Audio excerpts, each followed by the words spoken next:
Silver Pride 2021. With me is Barry Bryson, chef extraordinary, private chef, private dancer, private chef. Both. Great. The dancers and chefs at the same time. One more in the day than the other. Okay, great. That's for night time. We are here to cook, to learn tricks of the trade. We have garlic and little herby things over here, and an onion. So tell us, Barry, what you're going to cook for us today. Silver Pride, we're going to be celebrating brunch as well. We're going to do a classic Sunday morning brunch dish. Doing it three ways depending on how you like to eat your brunch. Brunch, but there's going to be meal. One mother sauce to suit all of the dishes. Is that what you'd call a mother sauce? Yeah, basically, we're going to make a very classic roux. We're going to make croque monsieur. And I'm going to show you, starting off, how to make the sauce. Brilliant. Let's get it. Well, the trick with all of these things, I suppose, is to, if necessary, you can do a little bit in advance. So I'm going to do this exactly the way you would at home, using equipment exactly as you have at home. So hopefully it will all work. Yeah. First things first, when you're making a roux or a white sauce, you've got to infuse the milk, which means to give the milk some flavour. So rather than just cooking off the flour and butter together, we're going to bring some aromats to the milk so that when we add the milk to the flour, there's just more flavour. Aromats. So these are my aromats today. I'm going to use some lovely fresh rosemary. Yeah. Some garlic. We're going to use some clove and some black peppercorns and some onion. And all I'm going to do to the saucepan, which I've got on a gentle heat, I'm going to add 250 mils of milk, and I'm going to add 250 mils of double cream. Okay, and we're going to keep that quite gentle. And all we're simply going to do is get an onion. I'm going to take the end off the onion, cut it in half and take the skin off. And you don't need to worry too much about chopping this perfectly because the flavour of the milk is going to come from all the things you're putting into it, but you're going to strain all these things out of it when you make the sauce anyway. And all we're going to do is chop this onion up. As I say, you don't need to be precious about it. It's just going to get some flavour. And with the garlic, even better, I'm going to take a whole clove, I'm going to slice it in half. I'm just going to pop that into the milk, just like that. I'm going to add the onion. I'm going to add a sprig of fresh rosemary. And I'm going to add the aromats, clove and the peppercorn. And quite simply, all I'm going to do is bring that up to temperature, a gentle simmer, and let it infuse for 10 minutes. Very good. How long did it take you to chop an onion, learn to chop an onion? I mean, I watch people chopping and I get knife envy skills because I think all of us look at other chefs as knife skills as being better than our own. So, and immediately when you're thinking about your knife skills, and they're never as sharp as you want them to be as in your skills. It takes a little while. The most important thing is to cover your fingers. Keep your fingers flat so that when the knife's coming down, which you shouldn't have long nails in the kitchen anyway, it means that you won't cut yourself. But yeah, definitely keep your knife sharp. Okay. A blunt knife is much more dangerous than a sharp knife. Is it? Because you don't respect it. Yeah, you kind of get lazy with it and think you have to apply more pressure. But this good cook's knife, you apply such little pressure, but it glides through everything. But when it's doing that, it sends a message to my brain reminding me that it's really sharp. Ideally. And again, this is just going to simmer for about 10 minutes now. So tell me, when did you kind of decide you wanted to be a chef? You were always in love with food, got your fat child. Both. Yeah. I'm intermittent overeating, like most people. But I think it was, I can honestly say truthfully, it was my mother, it was watching her cook, I had a complete fascination with it. I was also, aware that food was quite a precious commodity in our house. It was important. Meals were important. Eating was a joy. So I quickly kind of sort of started thinking about how do I do this? I think like a lot of people I maybe thought I need to do this independently. I didn't necessarily always relying on them to give me something that I love. So that was pretty much the first time. But my mom was a really resourceful, not very little budget, 4 children. So I think I learned to cook quite carefully. Certainly not, there was nothing ostentatious about what we were cooking, what we were eating. It was just like the food we all ate in Scotland growing up. a lot of mince, a lot of onions, a lot of potatoes. Yeah. But it was when I left school when I was 17, I went to college. And I spent 2 years training, which was a whole other experience. Yeah. Which maybe made me think I wasn't good. Oh, really? Yeah. But in the end, yeah, like these things have a funny thing. Yeah. So would you say cooking is, well, it's sort of, I mean, your kind of cooking, is it an art or a science? It's definitely both. There's a part of my brain that I have to engage with when I'm cooking. Sometimes it's to do with numeracy and science, and to make sure that I'm absolutely not losing focus, because especially if I'm doing anything that's baking related, not following a recipe that is baking related is an error. Yeah. You know, you write them down, you hold them, but you really have to follow them. The other side, the creative side, which is, I say, the more art side, is listening to yourself and going, maybe I don't want to do that today, maybe it needs more, maybe it needs less. And critically for me, what should I be cooking? Going to the kind of seasonal pot, I suppose. So it's a bit of both. You can't really do one without respecting the other. So what's next? We've infused the milk. So I've got the milk up to temperature, and I've just let it sit, because I obviously, as I've explained, I want to get the flavours through. With roux, which is the sauce for a bechamel, you can call this croque monsieur or rarebit or all of these things. You start with butter and flour. And we start by getting 25 grams of room temperature butter. I'm just going to add that into the pan, and a wooden spoon. You can use a whisk to do a roux. You don't need to. Yeah. And we're going to melt the butter. We're not going to use such a fierce heat that the butter starts to go brown. We just want to melt it, and then equal part butter to equal part flour. 25 grams of butter, 25 grams of flour. We're simply going to add that. We're going to add a wee pinch of salt, and using the back of a spoon from back, we're just going to push flour down into the butter. And I don't know if you can see this. The butter absorbs the flour pretty quickly, but we want to cook this out, meaning that we want to get the flour cooked through the butter before we start adding the milk. Yes. So what happens if you don't do that? You'll get a floury taste. The roux will basically taste a little bit uncooked. The best way to do it is I describe it as smelling a little bit biscuity. So you know that nice smell of toasted biscuits? It should start to smell quite nice. Doesn't take too long, 2 minutes, and we'll cook this through. And so what happens if there's lumps in that? How do you kind of solve that if it becomes lumpy? Do you throw it out and start again? I try not to throw anything out. I always think that it's a staff lunch or somewhere. Or my work for Barry. Or my dinner. But I suppose, yes, you should if it goes really lumpy. The lumps form with the milk more than at this stage. This stage is, I wouldn't say making a roux is complicated. You know, making a true mother sauce like a hollandaise and all that is a little bit more complicated, because you're really balancing the temperature of the butter and the yolks so that they emulsify properly. Right. So they don't split. So they don't split. But there are ways to fix that. Fix a split. Yeah, you can fix the split if you're quick. Just to basically, if ever you're making a mayonnaise or a hollandaise or anything where you're combining fat with egg yolk, if it splits, stop what you're doing, get a hand whisk. I get a hand whisk and add about 10 mils of boiling water. Oh, okay. Whisk really, really quickly. So we're just toasting through the flour. Now, at the moment, not very exciting, but Siv, I'm not saying it does get very exciting, by the way. Oh, well, I might start dancing in the background. We've got our milk here, and all we're going to do is pouring it through the strainer. We're going to add a wee bit of Scottish for small.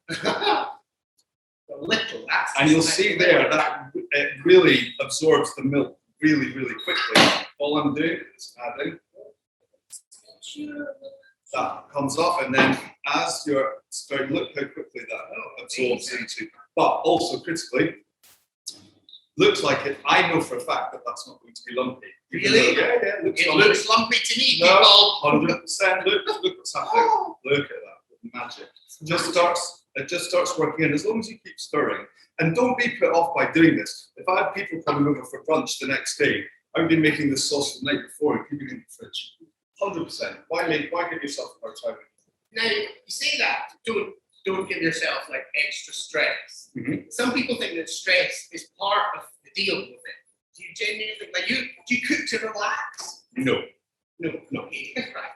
100% not. There's bits of food that I care about everything that I do, from the simplest task, picking herbs, to more complicated, to sometimes doing tasks where I go, well, I've never done this before, and I really need to deliver on it. There's nerves, there's stress in it. The important thing is to, like anything, compartmentalize what it is you're doing, break it down. Understand that actually if you follow the formula, you already know, you've got confidence in yourself that you understand it will work. Start doing that thing where you start, I've seen chefs panic on service, and it's not pretty, because literally everything starts going wrong. I mean, a good chef can feel a lot of fire in his belly, and he probably should feel a lot of fire in his belly, or her. But the truth of the matter is, you shouldn't really show it. Nobody, if you had a driving instructor who was really nervous, there you go. So is it like a macho atmosphere, sort of chefing in sort of kitchens? Because I get the impression, you've got Gordon Ramsay's sort of shouting the odds and stuff. You think on one hand, it's cooking, it's friendly for the gays, but then on the other hand, it seems to be quite macho. So what is your experience of the kitchen? Yeah, I mean, it's a good thing to think about. It's a great thing for me to talk about, because I've had two experiences. One, the original bad old days, and now, and I say that truthfully because my initial experience was pretty brutal, to the point of where I genuinely didn't know whether I was going to be able to continue. Because you go into in those days, all white, all male, dominated environment, and it's intimidating. And if your face doesn't fit, it's like anything else. And all I've done now, by the way, just before I lose focus, as you can see here, very, very silky. It doesn't look that different from a really good macaroni cheese sauce. Yeah, I kind of just say. So for the macaroni cheese sauce, you put cheese in now. Yeah, whereas when we do this, we're going to grill the cheese over the top. You can see that, and you can see the consistency. It's kind of like amazing custard. The flip side of that was taking some time out, spending some time on the other side of the pass. So in a kitchen, we call where we send clips from the past. Yes. Learning how to be a good waiter, learning how to make coffee. I stayed in the industry, but I thought the kitchen wasn't right for me. And when I sort of decided that I was missing out and that I had a skill set that never really been fully deployed through feeling intimidated. Sometimes it was fair and sometimes it wasn't. I can see that I struggled with it, definitely. When I went back into it, I wouldn't say it was night and day, but it was so much better. And that was the difference of how many years? Was there a difference? 15 years. Right. 15 years difference. And the chefs that I speak to, and all the men and women that I know that cook professionally, if they're younger than me and they're running a brigade or running a kitchen, they do not put up with it. And that for me is very motivating, because now I know that the 18-year-old version of me will have a lot better time than the 18-year-old me actually did. And in a way, it's a bit frustrating because it sets you back.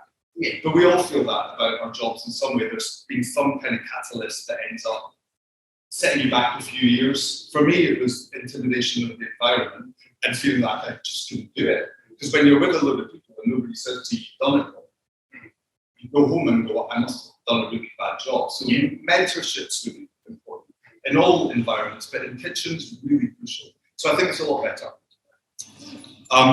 We've got a nice, thick, glossy sauce. I can vouch for that. Now, we're going to let that sit for a wee minute. Okay. Can I ask you another question? Of course. Do you think anybody can learn to cook? I think anyone can follow a recipe, and I often hear and I smile in that kind of slightly way to myself, because people say to me all the time, if I'm lucky enough that they cook for me, or I'm really happy with that dish, I should open a restaurant. And I always think, that dish is absolutely beautiful. Learning how to follow a recipe, trait one dish, imagine putting 20 on that all have to happen in a sequence that you don't know about in the space of 2 hours. And ultimately, there's cooking, and then there's your logistical planning, and then there's your ability and your temperament. It's like anything, it's a math. If you can get all these things aligned, then you can be a chef. Yeah. But cooking is the most important thing about being a chef, your hands and your taste buds. And people who don't taste food as they're cooking often get a nasty surprise. So I'll often try things as I'm going along, because different things require. But I mean, most people can follow a recipe, I'll say that. Okay. And do people cook for you? Do people say, come to my house for dinner? Or do they say, let's not invite him because he'll only judge us? No, 100%. I love eating other people's food. In fact, I must enjoy. I love eating out. I can get an absolute cartwheels of joy eating in a good restaurant like anybody else. And I can get cartwheels of joy when it's like my sister-in-law cooks Indonesian food for me. And I have no idea how she gets those flavors. So it arrives, and I always think, okay, this doesn't look the most exciting thing I've ever eaten. And then my mouth goes into kind of happy place, very happy place. And I realise that, yeah, it's just a thing. I think generally, when I'm not professionally cooking, I try not to engage that part of my brain because it spoils my enjoyment. If I'm honest with you. And also, I want to see my friends. That's why. Yeah. Okay. Here, so we've got this nice thick bechamel. It's quite simple.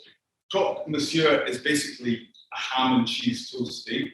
Delicious. And there's other ways to do French it. have got such a way with words. Crispy by Mister, I think, or something like that. Crispy by Mister. That's what I mean. I'll talk to you a little bit about the ham I'm going to use. So, and this is the bit that I would really strongly suggest everyone does if you can. It'll save you money, gives you extra meals, and more importantly, it gives you a much more developed flavour with your croque. You can go and buy good quality sliced ham, I know that. It's in every supermarket. Or alternatively, you can spend half as much, get twice as much, and go to your butcher. Oh, your local butcher. Support your local butcher, people. And ask them for ham hocks, which is basically these kind of massive looking, they're not massive, they're about 800 grams each. They're on the bone. So these are the bones off the ham Little wrist this morning. I'm doing that. Sorry if you're vegetarian. But what's really important about this is the flavour. This will make amazing soup, it'll make amazing stock. I've literally got 4 times as much ham than I would ever buy from the supermarket. It's going to last me a week in the fridge, wrapped up carefully. But also, it's so simple. As long as you've got a pan and some boiling water, that's all you do to cook the ham hock. That's it. So there's loads of clever ways I can tell you how to do things. With ham hocks, just cook them gently. You want a nice, simple simmering heat for about 4 hours. Lift them out of the water. And they're kind of encased in a fattiness that will be great in the stock. Yes, with the bits of onion from earlier. Yeah, here we go. Yeah. No waste. No waste. And so that's what I mean. But basically, if you imagine when you go to the supermarket and you spend X amount of pounds on posh ham, just ask your butcher. 2 for £3 sometimes. They're amazing value, and you get these incredible big flakes of delicious ham. I season the bechamel, but that's the egg for the salt as far as fish is concerned. Okay. And I didn't cook the ham in any salt either. Ham is naturally salty, so we don't want to take the two extremes. Again, the other thing we're going to make the croque with is some hot smoked salmon. By Scottish. Salmon. This is all good. Let's just say no meat, no fish. We're going to do another one. Field mushrooms, and because it's that time of year, you can asparagus. We're going to do some asparagus. So very quickly with asparagus, I'm going to turn up a gentle heat.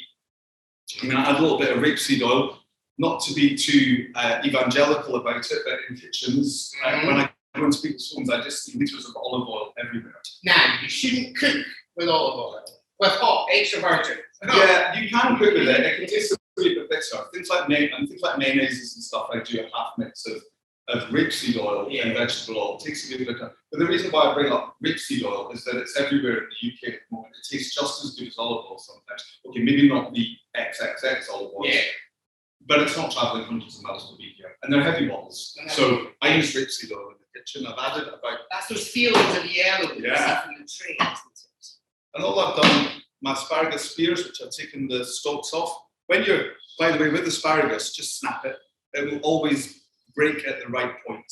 People always think that you have to kind of trim them all up. The stalk has a different bit, and again, into the stock pot. We're going to add some asparagus. I think we need a close-up on the phone of the... We're going to get some cheddar. With the 3 croques, we're going to use a bread. I didn't make this one. If you're a sourdough expert, which I'm really not, I will rely on the expertise of others. So a nice, thick sourdough, crunchy loaf, something like that. Asparagus is cooking. Sauce, I've pretty much forgotten about because it's going to go into the oven. I have a question. Of course. Why, like, if you don't worry about the skin, I'm just going to give it. Not to something you should worry about. Oh, it's gone. It's gone. Amazing. Okay. I have got an oven behind me that I put at 180 degrees because we're obviously going to grill the bread. The point, I suppose, of crop is to get a caramelized, oozy, cheesy, lovely brunch dish that you can add poached eggs to if you fancy. It's a layered thing, so we're going to do the bread. Yes. We're going to butter the bread. On the outside or on the inside? We're going to make slices like this. Yeah. Big, thick. Yeah, big, thick. You're in Scotland now, it's portions. Yeah. We're going to get 3 nice slices of bread. We're going to get an oven tray. And all I'm going to do is spread some butter over the top of the bread. And we're going to toast the bread off, because when we add the bechamel to it, if the bread's not toasted, it's going to go a bit soggy. Soggy bread. What? Soggy butter. If you don't want a soggy butter, or a soggy biscuit, or soggy bread. There you go. And that, so say you're like watching your calories. Is it like go home, go big or go home? This is not a breakfast for watching your calories, but one shouldn't. The brilliant thing about brunch is that it's breakfast, lunch, whatever. It's convivial, it's relaxing food. There's plenty of times in the week to care about whether something has too much butter or cheese in it. This ain't your dish. Yeah. But brunch ain't your meal. Oh, yeah. Absolutely. Fruit, granola, yogurt, all of this stuff. Delicious. Asparagus. Not asparagus. Avocados, not so much. Yeah, they're just. I see them far too much everywhere. Do you think is this Meghan Markle stuff? No, don't say anything bad about Meghan. Well, I like Meghan. I like Meghan. I love Meghan. All right. What I'm going to do is set a timer. Nutmeg. Nutmeg. Little nutmeg. When you go. Yeah. Oh, me, am I doing something? So left hand, right hand. Right. And just gently, this is a microplaner, fine. Oh, so it's sharp. Yeah, super sharp. Watch what you're doing. This is going to add a nice flavour to it. Don't try this at home. Well, no, do try. That's the point, to try it at home. Yeah. Oh, yeah, no. Keep going. A wee bit more. More? Yeah, a wee bit. More than that. Okay. Lovely and soft. Yeah, you can pop that down next to you. We'll just stir that through. That just gives it another thing. You'll notice once the sauce is stacked for a few minutes, what do you do? So you keep what way? Pop it back in the bottle. Oh, right. Not to lick. Oh no, I wouldn't lick it. It's not. It's got some flavour to it. So the flavours we have in here are nutmeg, onion, garlic, aromats, which are cloves and peppercorns. Or anything that gives you, like star anise, juniper. Okay. Juniper's nice. Coriander seeds? Yeah. Try some I just need now. Yeah, no. Oh, there's a thing. Yeah. Okay, very good. One thing I'm going to do, yeah, because I like it, is I'm going to add some mustard and the appearance to it. So I'm just going to add some mustard. It's going to get the mustard from the mustard fridge. There's an array of mustards. You cannot see it. And he's got a bucket of mustard. Whoa! Dijon mustard. That's French. Nice wee kick to this. I'm going to use a full teaspoon. Sorry. I'll be quiet. I'm getting overexcited because the time for eating is coming. Yeah, you are going to eat it. But you could use whole grain mustard in there. You could. If you wanted. You could. Yeah, absolutely. Yeah, I prefer the heat of English and Dijon mustard. Right. But also, the only thing you're introducing with coarse grain is maybe a texture. If you like this mustard seeds, whack them in. Right. Personally, I like it to get all bubbly and quite smooth. And so all we're going to do is add in a couple of glugs of laid herrings, which is made of fish, you know. And we're going to stir that through. And you'll see as well, the mustard gives it a nice sweet colour.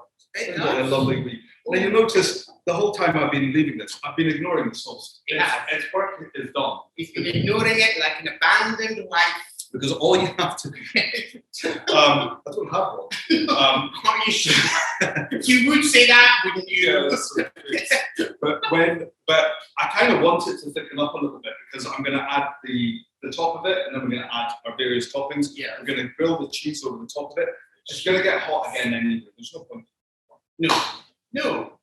Now, how do you not overpower the flavour of the fish, say, with the sauce? Is that like easy on the mustard? Or is it just a personal taste? In the so if I was doing this dish for where it was going to be preceded and finished by other things, I'd be much more conscious of that. Right. I think one-plate wonders, like brunch, are Yeah. supposed to be a taste explosion. In your mouth, taste explosion in your mouth.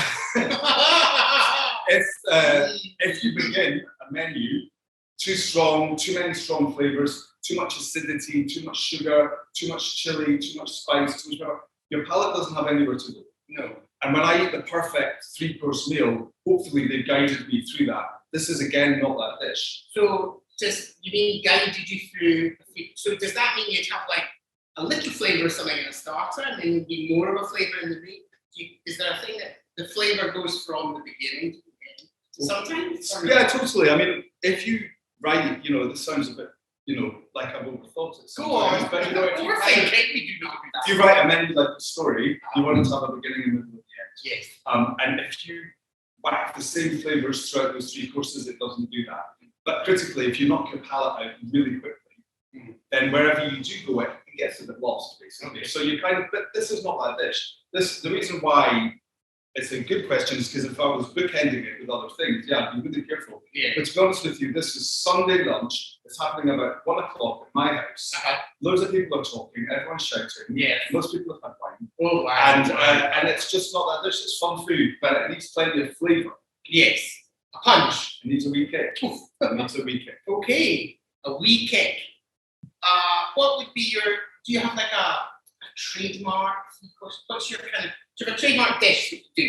Say you wanted to hire a private chef, private dancer, for the dancing and the chefing. Yeah, separate. Separate rates. Messy. Separate rates. Much more expensive dancer. Okay. And what would you say would be the dish you go, this is my thing that I would do? It is a really corny answer, but I don't have one. It all depends on the clock. It all depends at the time of year, what I want to cook, the style of the event. I mean, I get asked all the time for menus to tie in with concept, with brand, with events, and then I have to go, well, hang on a minute, you want all that to happen whilst I'm, in an art gallery, or whilst I'm in a beautiful handbag shop, or whilst I'm on a boat, because the nature of what I do is logistics. It's offsite, so I have to create restaurant food, but then present it in places that aren't restaurants. So because of that, I have to be very open-minded about what it is that I'm asked to do. And there's some definite things that I don't want to do, and I wouldn't do. Yeah. But they're mainly to do with ingredients. Oh, really? There's certain things I'm just not into handling. Which is what, for example?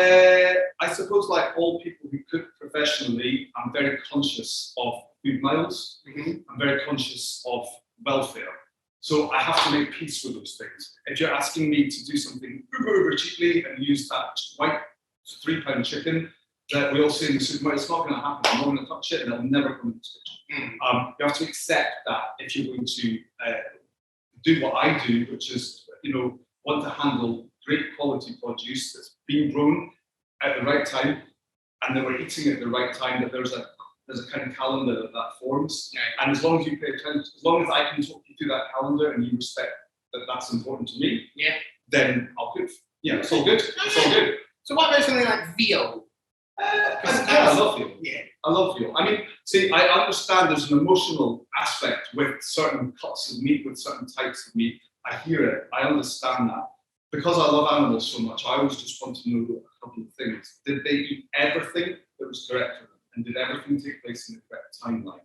Because when you speed these things up or fuck them up with other things, you mess up the food chain. And it's not necessarily that it's not a welfare issue, because for me, the whole process of farming, the whole process of whether it's not just meat, and obviously fish is really topical at the moment. I watch Seaspiracy. There's so much talking to it. I don't go on one side of the coin or the other. I have to be comfortable with it like anybody else. And for me, that comes down to premium produce and all these things. But generally, when I get home, I think most chefs, when they get home, eat very casually. I'm a fan, like of everybody else, is basically a big fan of tomato pasta. Yes. All of this stuff. It's not like when I get home, that part of my brain's working. It's really not. I just want to eat and watch the telly. Yeah. I want to eat and watch Netflix like everybody else. So there's not too much obsession about it. But in the kitchen, definitely. Okay. All right then. Very good. We continue, Barry. Okay. Yeah, nice. The bread is ready. So the next bit, Yes. we've got our lovely oozy bechamel. It is tea.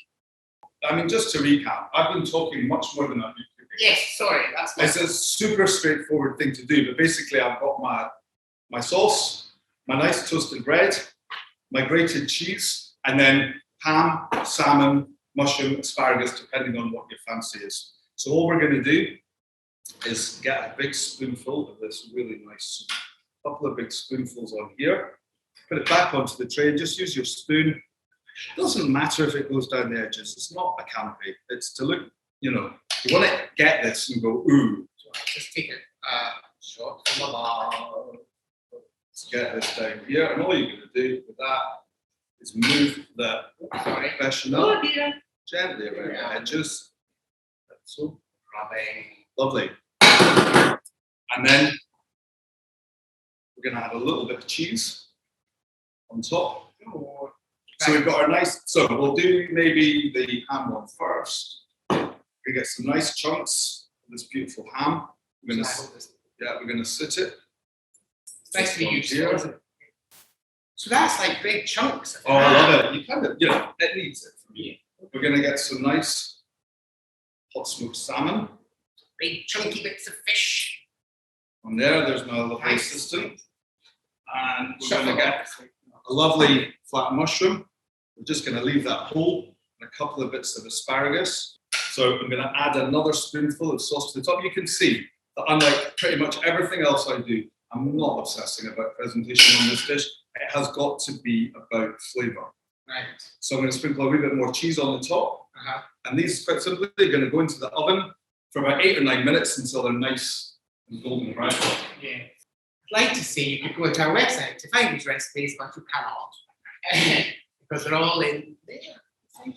I can write this down. Oh, no. Or you can email me, or you can add me on Instagram. Oh, yes. Barry, what's your Instagram? chef.caterer.edinburgh. Come There say we are. hello. Once more for the harder feeding at the back. Like me. Yeah. chef.caterer.edinburgh. Excellent. That's on Instagram. Music and food. Often they go together very well. Do you listen to music while you're cooking? Or does that take away the focus from your thing? Does it? Can you not do that? If I'm cleaning or doing something really mundane, peeling ties, doing a deep clean, I can get all my favourite stuff on. But I really love music. Yeah. So it's very hard for me to treat music as background music because I love it. So if they're like my two passions, eating and listening to music, they generally aren't on at the same time. But when I'm at home, yes. Yeah. But at work, I find it a massive distraction. You've got people talking to you, noises. I'm quite intuitive. I like to actually hear what's going on in the kitchen as well. I like to hear the pan. I like to hear the delivery guy arrive at the door. Maybe I like to be preempted with lots of things, and music stops that happening. So generally, no. But I've worked with loads of younger chefs who kind of don't get why I need a silent kitchen. Yeah. And that also includes phones. Oh, no phones. Oh. No phones, no music. So music and food work on the same parts of your brain, apparently, in terms of the rewards that you get from the most. Did you know that? I didn't know that. Well, I mean, they're both. Did I just make that up? Yeah. Really so. Okay. Yeah. But I understand it. I mean, I think maybe if I didn't like music so much, I would actually listen to more music. It's because I instantly hear something and then go distracted, or I want to. My brain goes there. But I understand. There loves music food. So I have a food question, which I'm sure many of you at home will also have, just at the front of your head, which is about rice. Now, you know how they say, don't reheat rice? They say don't reheat rice. It's one of those things like, I'm sure it comes from the 80s and something to do with it being a curry. Loves eggs. I didn't know about eggs and rice. So they say don't reheat rice. But then how do you make arancini balls? Tell us the answer, Barry. It's to do with the temperature that the rice is held at. Right. So, why? Because this is environmental health. Yeah, go on. This is interesting. Because rice is spore forming, meaning that if it sits at a specific temperature, bacteria will multiply very quickly.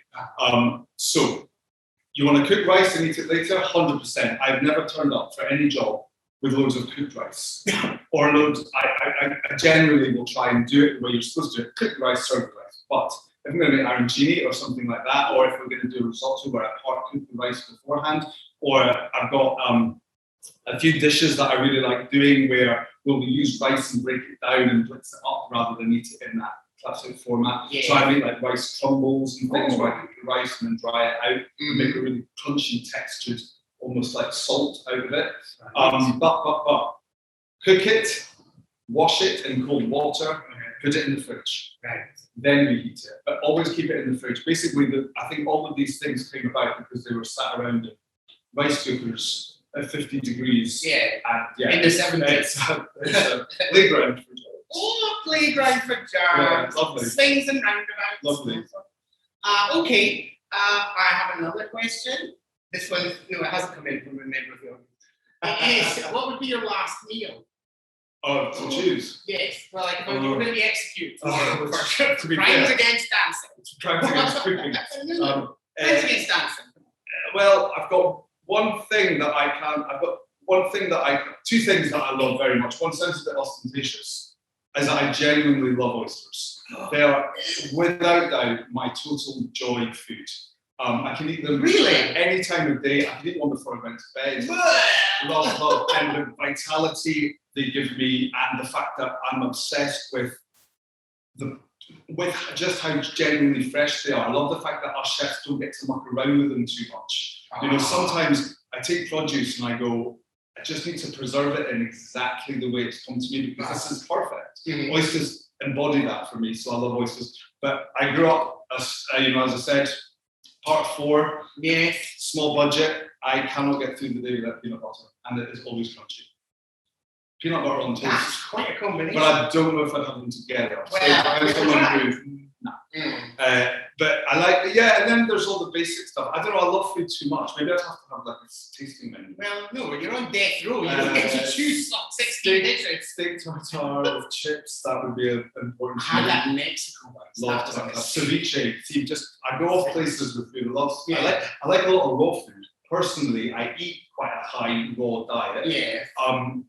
I'm aware that isn't everyone's cup of tea, and I do tasting menus for guests where they don't know in advance what they're going to eat, and I love that because sometimes I can tell somebody something's raw after they've eaten it, and they genuinely haven't noticed that I haven't actually cooked it because I've added things to it, or I've cured it, or I've seasoned it, I've done things to it. I'm just served up, you know, a piece of fish. But I think it goes back to that whole thing about produce. Yeah. I want to look after it, and the more buggers like me get involved with it, the more we tend to overcomplicate things. This, what we're doing today is classic brunch. I'm, not going to break the sweat because ultimately, as long as it's oozy, cheesy, delicious, cheesy, what can go wrong? Amazing custard. Cooking is all about things going wrong. Yes. So you always want to make sure that you're looking after your produce. I don't like an oyster. No? No. What would be your? I had an oyster at the Fat Duck. Okay. And I've never been. I would love to. Oh, well, we went. In a previous life, I went to the Fat Duck and we did the tasting thing. So the oyster came in the shell and it had a shard of sugar in it and with lavender. Wow. Craziness. Did you like it? No, it was disgusting. But I've never had an oyster before.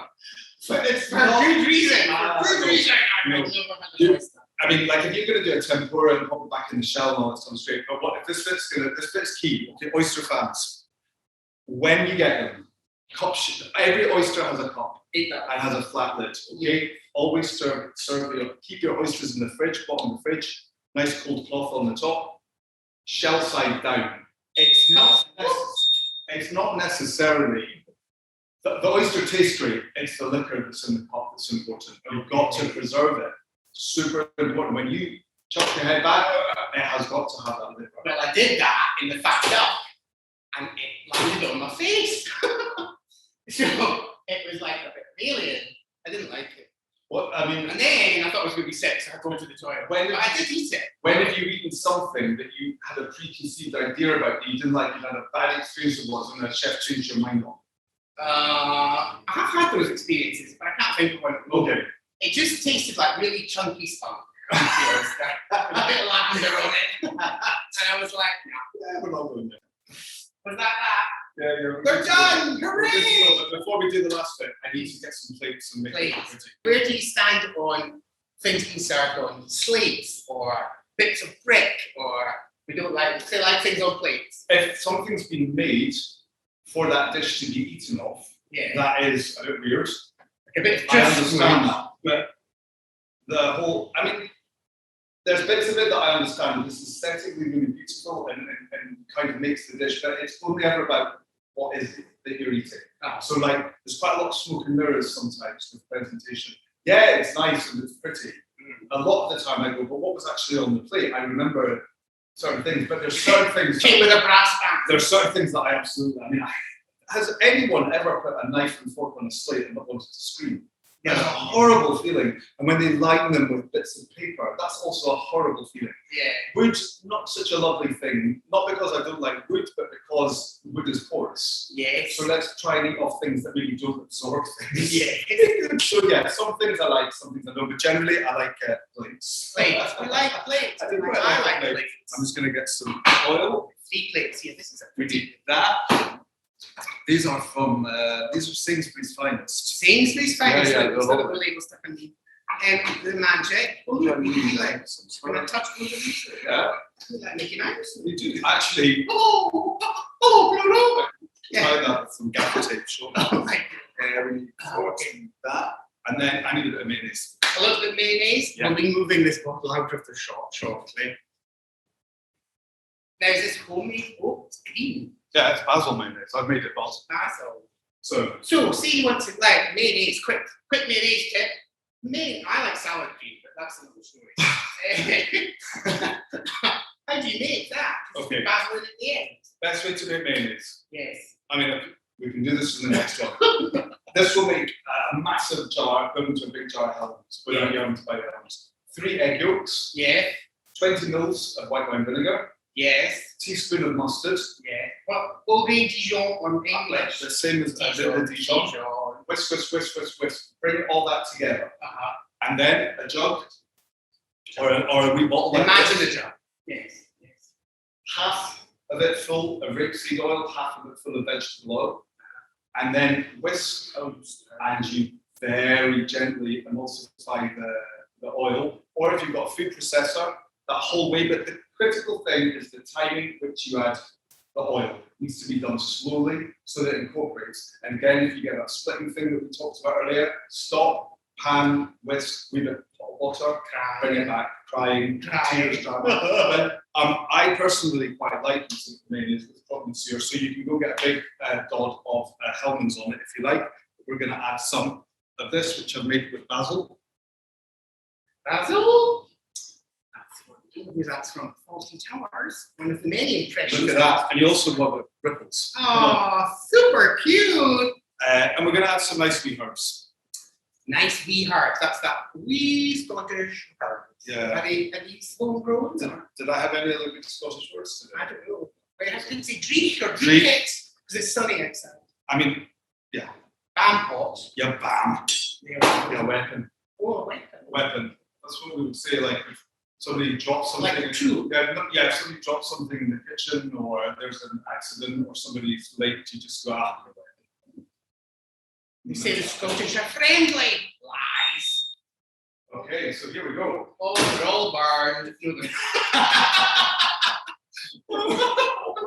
Oh dear, these are nice. We got 3 connoisseur or 3 madame, whatever. Don't ask me the difference. No, it's a mademoiselle. So we've got our salmon one. Can I just say these smell absolutely delicious? We've got our ham ones. Ham on. Let's get this one out finally.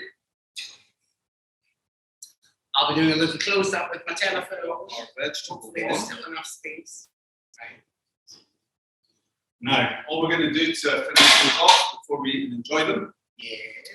do a little drizzle of oil. And what happens if you accidentally spill all the oil? Okay, in that case, if you're going to be really clumsy, pour it into the cap so that it Ooh, that's a good trick.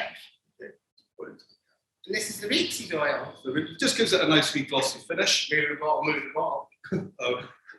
And some nice sweet herbs. This is bread chard.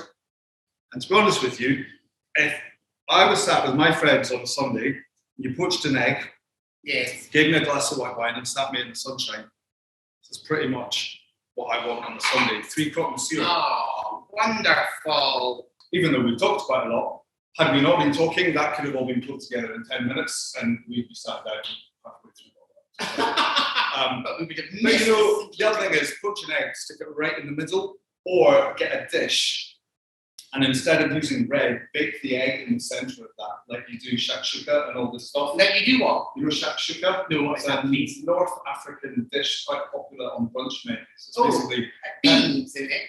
it's kind of got peppers, onions, spices, coriander seeds, and lots of aromats, which you now know what that means. Aromats. And it's a really fragrant, warming dish. So basically, you take a skillet or a cast iron pan, create a little hole in the middle of the tomato sauce, crack an egg in, chuck it in the oven, and bake it until your eggs just set in the middle, and it's an absolute delicious. Thank you very much, Paddy Bryson. Brunch with Paddy Bryson. That's Brunch with Paddy Bryson. Happy brunching with you. Hooray! We got there. Yeah, we did. Excellent news. I'm going to eat these now. All of them myself. All of them. After All of them myself. We're going to garnish this one with chocolate. I showed you. Yes, great. Put the grater. We can use the nutmeg grater. That's all we've got time for. Thank goodness. No. There are more treats to come on Silver Pride 2021. Thank you for joining us. Thank Barry Bryson. Thank His you. Instagram is. Happy Silver Pride. Oh yeah, no, there is. Sorry, that's not my Instagram. No. My Instagram is chef.petra.edinburgh.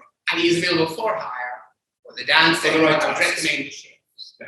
Yes. Lovely. Amazing. Thank you very much. Thank you. Thank you. Bye bye.